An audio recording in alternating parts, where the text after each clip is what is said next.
Ndiyabulisa bathandekayo egameni likaYesu waseNazaretha. Amen. Ngowakwa Tshatshisa ke singazisiwe. Mandiqale ngokumbonga uThixo kakhulu. Ubomi bam babulahleka kakhulu. Amen. Ndingumuntu obathandayo abantu. Amen. So i-challenge yomuntu othanda abantu ulihamba lonke noba imeko ayivumelani naye. Ichaza lento ethi nokuba bengafanelekanga uba uyile endaweni but uyaya ngenxa yenhliziyo. Ufumanisa uba ufumana ukubulaleka, ufumana ukudisappointeka, andazi ibeka kanjani. Amen.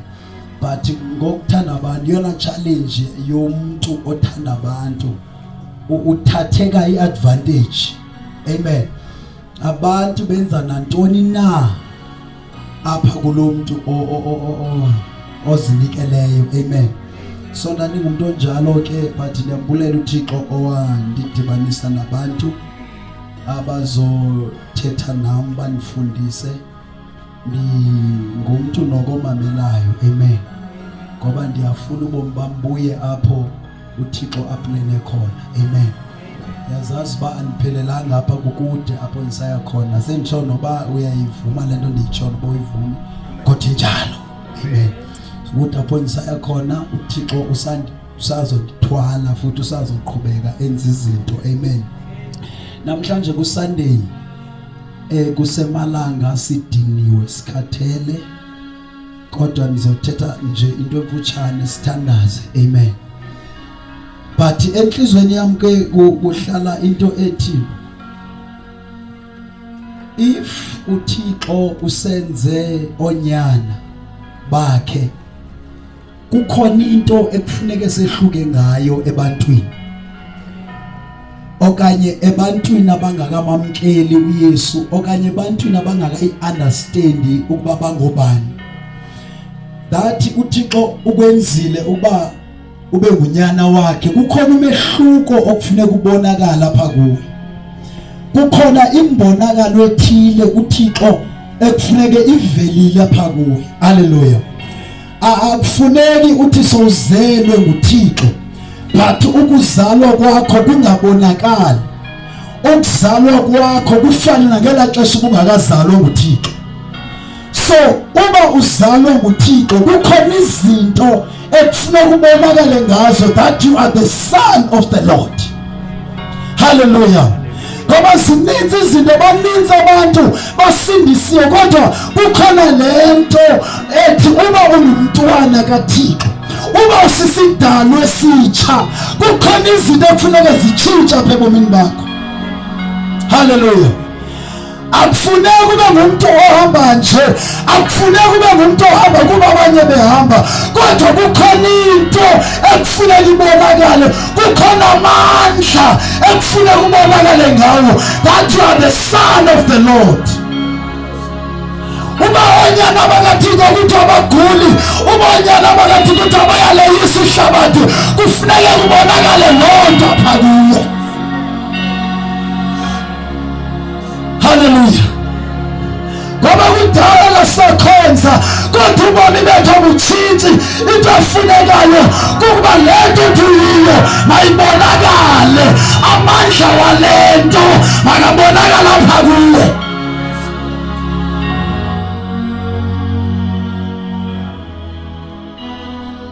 Hallelujah. Uba ungumuntu ongxamele isikhundla ecaweni nomuntu ongxamele ukuvela, kukhona izinto ezingeke zitshintshe ebomini bakho. But abantu abazolehlula okanye baleyise ihlabathi ngabantu abathi noba abekho ecaweni noba abekho phakathi kwabantu kodwa le nkonzo iqhubeka apha ngaphakathi. Xa iqhubeka ngaphakathi, xa iqhubeka esiguqweni zabo, xa iqhubeka kwindawo abahlala kuzo, kukhona izinto abatshintshwa kuzo, kukhona abantu izinto abancedakala kuzo ngenxa nothixo. Lento ayifuni uba wakhonza phi, ayifuni uba ubamba ikaya yakho, kodwa ifuna uba noma uwedwa noma ukho phakathi kwabantu, kodwa inkosi inhliziyo yami inqaniwe, ayinqanelwanga ngawe kodwa inqanelwa wena.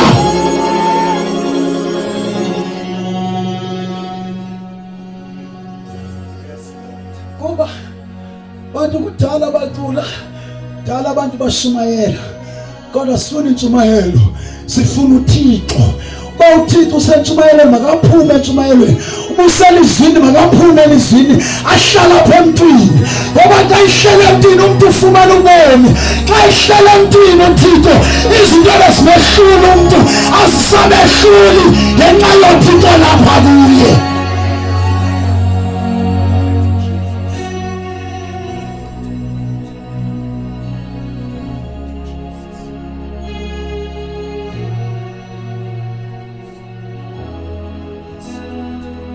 Let's fund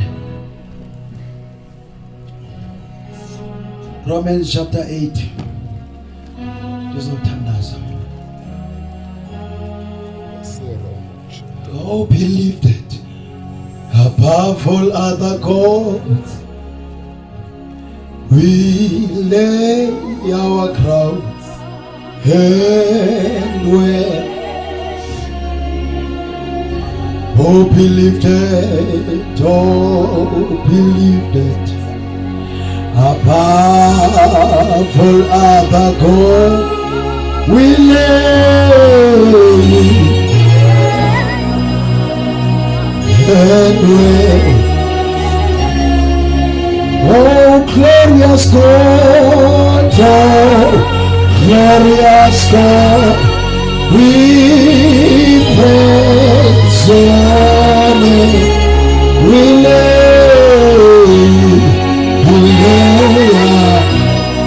our head.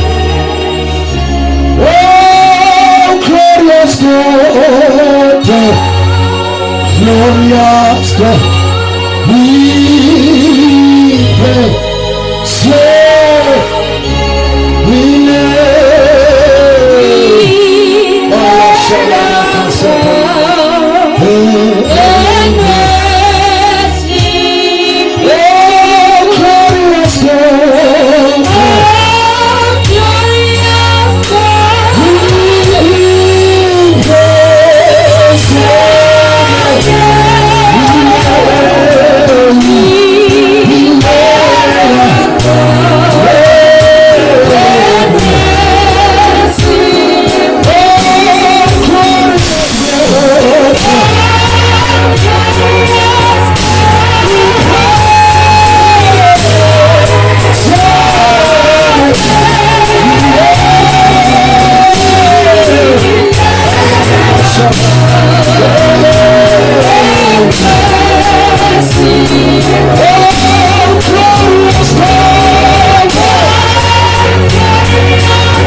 verse 14, chapter 8, verse 14.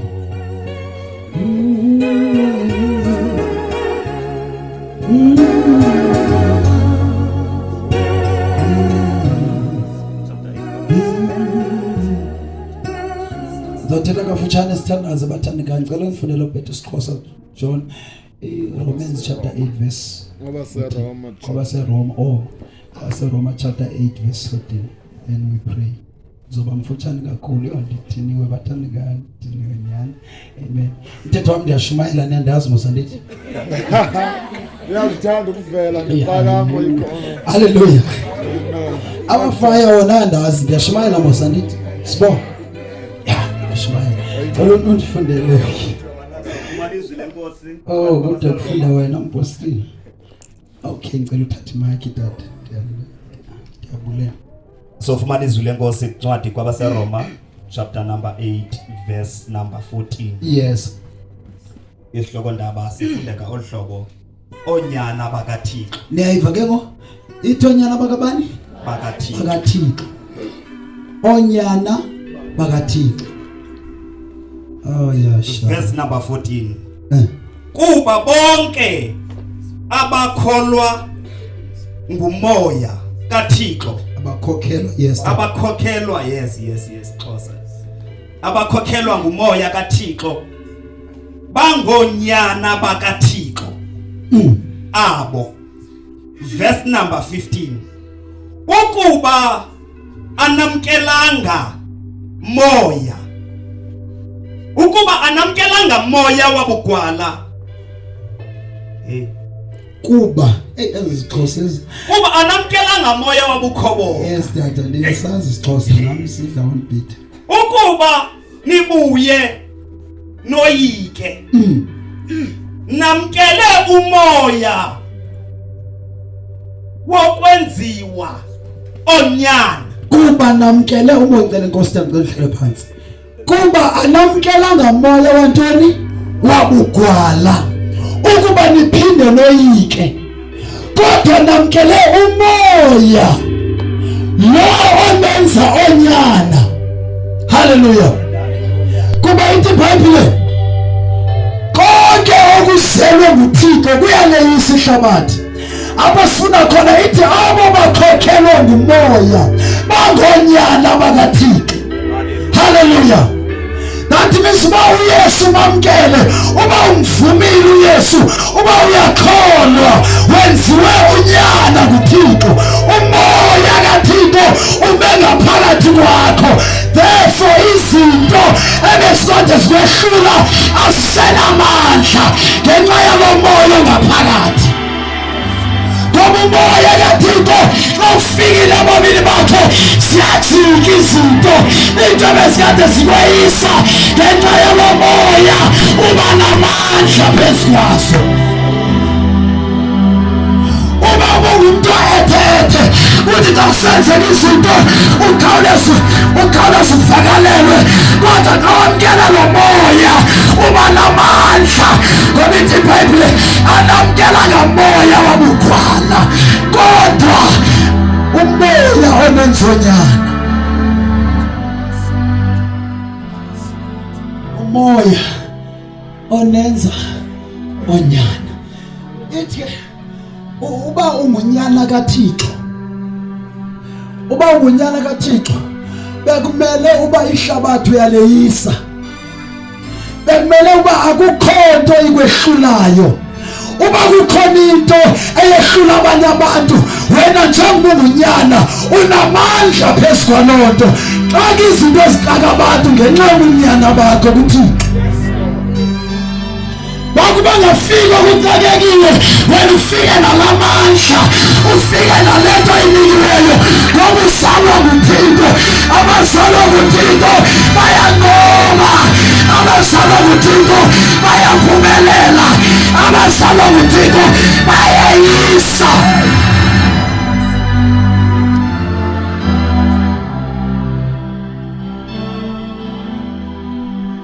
Amen. Haleluya. Yabona ke eyona nto ekumele siyinxanele bathandekayo makasincede uThixo. Eyona nto ekumele siyinxanelwe ngaphezu kwezinto zonke kukutshintshwa. Ukutshintshwa kwethu izinto zizosibona, zibona abantu abehlukileyo, zibona abantu ezibathobelayo ngenxa yobunyana. Ubunyana bukathi obusenza sifane noThixo. Ngoba iBhayibhile into yonke izala ngokohlobo lwayo. Ibhokhwe izala ibhokhwe, akwenzeki bathande, akwenzeki.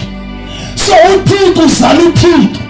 Uba ithi iBhayibhile ngunyana kaThixo, therefore unamandla, kumele uwethe njengoThixo. Izinto ezime phambi kwakho thetha njengoThixo, thetha le nto uThixo ayithethayo. Uba uthe uThixo ningaphezu kwabanqobi, thetha loo nto, izinto eziphambi kwakho zisuke.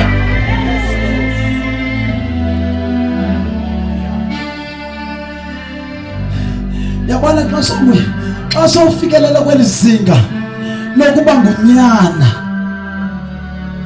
kwezinye izinto awusathethi kuzo, awusathethi sisimayoli, zithi xa zikubona ziresponde, zibona indlela ebesize ngazo, ngoba sabona yonke bekade zimbona. Kukhona into entshintshileyo, kukhona amandla phezu kobomi bakho.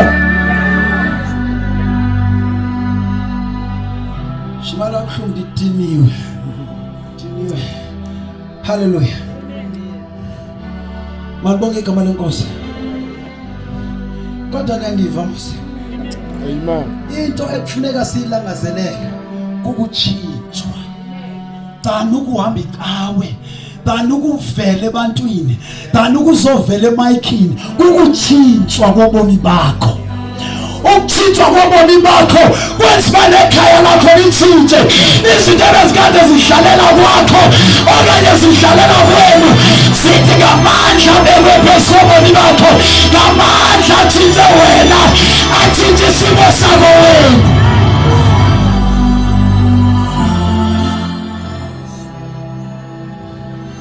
Oh, akhona abathandekayo, kona siphelelanga apha. We want more of God. We want more of God. Thina singobantu nje, ngoba iBhayibheli siluhlango lonyuliweyo, isizukulwane sibingelele sinamandla. Abantu ababukumkani ayithethi ngacawe, kodwa ithetha ngomntu esandastendayo uba ungubani phaa kuThixo.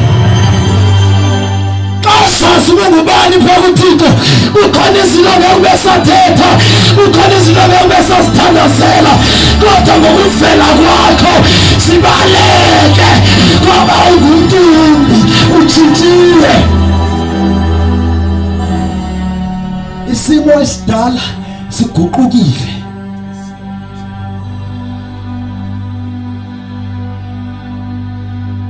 Hallelujah. Ezinto esizingxameleyo bathandekayo, ngiyacela siziyeke. Ezikhundla zecawe lokukwenyulwa, ngicela siziyeke. Bakufuneka wenyuliwe uzokwenyulwa khona ngxaki, kodwa siyilangazelela lo, ingqondo yakho nenhliziyo yakho siyiprogramela kulonto. Hlawukuthi ke ndithi uzaba yiphalitshi okanye uzaba isidudu esinezigaqa esibandayo futhi esinocwapho ngaphezulu. Ngoba uba kuyafasta ufasti, uba kuyathandaza uthandazi, uba ufundilizo ulifundi, ubomi bakho buzotshintsha. Saba ngumuntu nje sidikiwe. uThixo in fact akudikwa ngathina, uThixo ukhathele icawa, akayifuni uThixo icawa, akabafuni uThixo, akayifuni into angakhanga iplan, ngoba uThixo angayiplan icawa, kodwa uThixo ufuna abantu bakhe, abantu abazaziyo, abantu abangenamagama acawe engqondweni yabo, abantu abayikhuphile icawa bafaka uThixo endaweni yecawa. Ngoba namhlanje siposta ngecawe, hayi kudala yabakhona, kodwa uThixo akafuni lonto, ufuna abantu abancaniweyo nabalandele yena, abatshintshe. Siyakulangazelela Thixo, njengendluzela yomela amanzi, phefumula wethu mawube njalo kuThixo, uthi Nkosi ndinxanele wena, inhliziyo yami ikomele, umzimba wami ufuna wena, ngoba uthi uDavide, cela sifunde Indumiso 63. Oh yashalamaya sata amazulu athemelo nathisi amazulu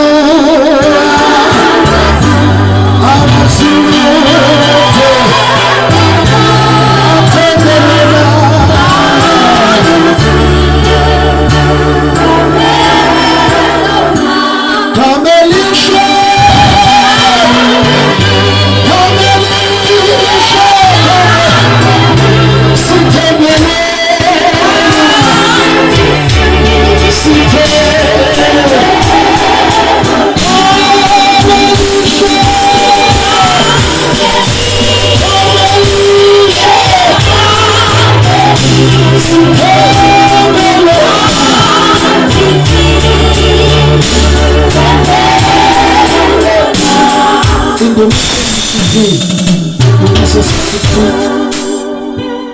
Ndumiso 63 verse 1 senza uyeka bathanda ndiyayeka 63 verse 1 Ela nifundele please or just page stress okanye ngazifunda verse 1 Inhloko ndaba ithi uThixo ukholisa umphefumulo onxaniweyo. Niyayiva ke ngobathandekayo umphefumulo wethu ba unxanelwe uThixo ithi iBhayibhile uThixo ukholisa umphefumulo onxaniweyo haleluya uThixo ukholisa ngamanye amazwi utshintsha umuntu okufunayo ukutshintsha haleluya xa ufuna uThixo ukutshintshe uyazinikela kuye uthatha ixesha lakho lonke lokade uhlala ulinikele kuye usolinikela kuye uThixo akukholisa uThixo akutshintshe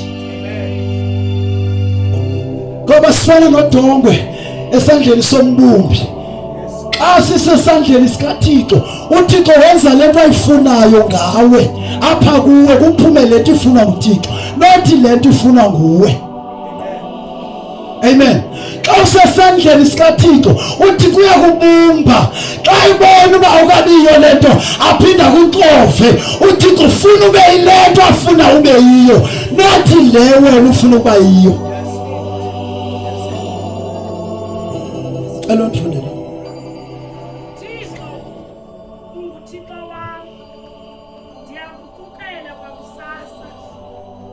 Umphefumulo wami unxanele wena. kuDavide lothetha lamazwi uthi Thixo unguThixo wami 1 uDavide uyambanga uThixo unguThixo wabantu bonke uThixo but uDavide uthi Thixo unguThixo wami haleluya but akathi unguThixo wabanye abantu kodwa uthi Thixo unguThixo wami haleluya akaboni into eceleni kwakhe akanandaba nabantu abasecaleni kwakhe kodwa uthi Thixo unguThixo wami ngamanye amazwi bekhona abanye abantu noma abekho noma nisenkonzweni noma nikonkonzweni kodwa Thixo uzohlala unguThixo wami ayitshintshi lento ndingaseteksini ndingaphakathi kwabantu kodwa Thixo unguThixo wami ayijiki lonto noma kungenzeka ntoni kodwa lonto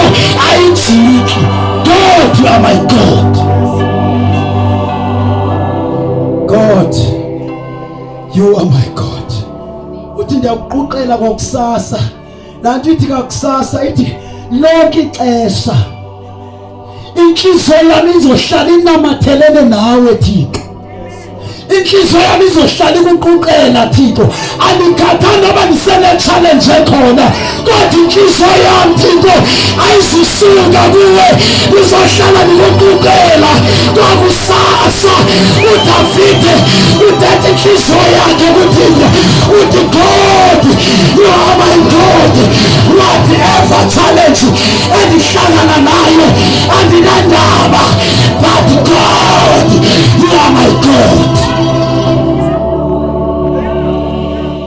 God you are my God that will never change God you are my God funda mamcela nifundele ama-standards Umphefumulo wami unxanele wena. uthi umphefumulo wami inhliziyo yami ingaphakathi lami likunxanelwe Thixo zikhona izinto uDavide ebelokuzinxanelwa bakhona WhatsApp angachitha kuba ixesha kodwa uthi Thixo nasebusuku andilali ngicabanga ngawe ndicinga ngawe ngoba uhleli usenhliziyweni yami Thixo unguThixo wami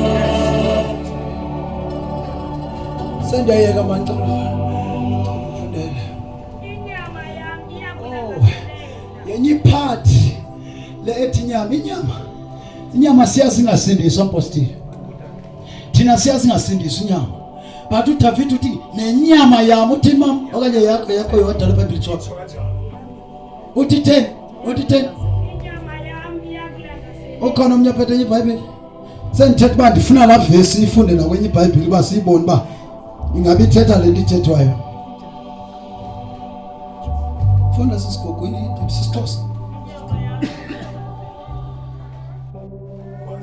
Inyama yami yathini? Inyama yami iyakulangazelela. Uyayiva lento? Yale yaphi inyama elangazelela uThixo? Njembe isixake kangaka nje inyama. Aka masithethe phandle bathandi siyathetha ngodithi. Inyama isixaka. Yo, abantu awizenza bhetela abantu. Ufika bengathi nguwe wedwa uxoxe inyama. Hallelujah. Inyama iyaxaka bathandeka inyama. But kufuneka ifikelele kwizinga apho izova ngawe. Iba ngathi inqanelwe ngapha uthi ngapha, iba ngathi ngapha uthi ngapha, ngoba uThixo ukhona ukwembethe. Xa wembethe nguThixo inyama iyaphelelwa ngamandla, kuphila uThixo apha kuwo. Zikhona izinto bemele siyazenza emhlabeni, bakhona abantu baphila intando yabo, kodwa nathi bemele siphila loo nto, kodwa ngenxa yeminyama inqanela uThixo. Iprogramme inyama yakho inqanelwa yena. Iqala lapha lento, iqala lapha lento ukuba yabona ke ngenda kuyi WhatsApp, ndiyayazi lento endiyithethayo, sentsho ndine experience. Iyenzeka into yoba ungaziplani uba uzawuhlala ku WhatsApp ii-hours ozozihlala ku WhatsApp awuziplani. Ndiyaxoxa, awuziplani ii-hours ozozihlala ku WhatsApp, kodwa uthi xa sowujonga ixesha endilichithileyo mani kule nto lingaka, bekunani babe ndilichithe ebhayibhileni eli xesha. Iqala kwezo zinto. Once ebusuku uba ngavuka uba ngaphaphamele efowunini uyovula idatha, ingxaki khona. Ingxaki khona. Once uba useteksini ubhizi ngu-WhatsApp, usenkonzweni kungenza ubhizi ngu-WhatsApp, yonke indawo ubhizi, akho xesha ulinikeza uThixo. Ikhona ingxaki. Uzaba ngumntu o-ethe-ethe, uzaba ngumntu ogilwa zizinto ebekumele zigilwa nguwe, ziwe kuwe wena. Bantu bayawiswa ngu-WhatsApp. Sendichaza uba banzi izinto bephushwa ngu-WhatsApp. Ya, ibekeka kahle ngoku.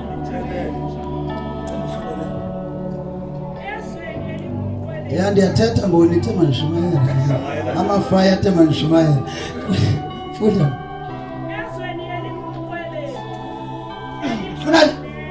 Funa le ndawo yasebusuku mayiphi loo vesi?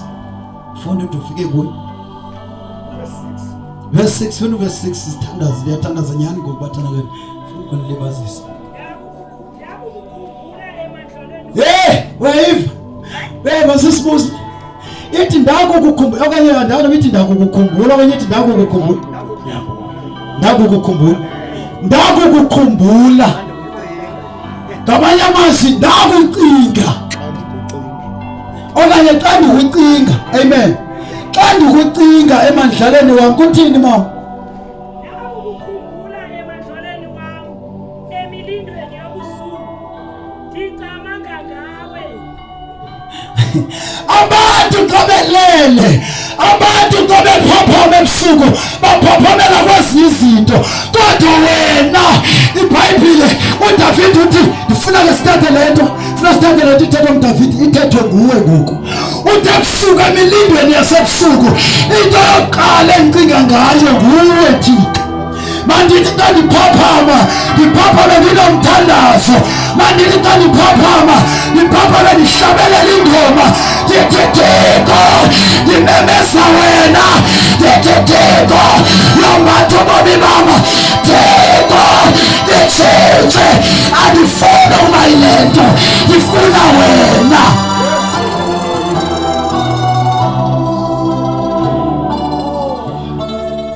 Yini bathandekayo, uThixo usifuna sikwenye ilevel, not leni into esiyibonayo.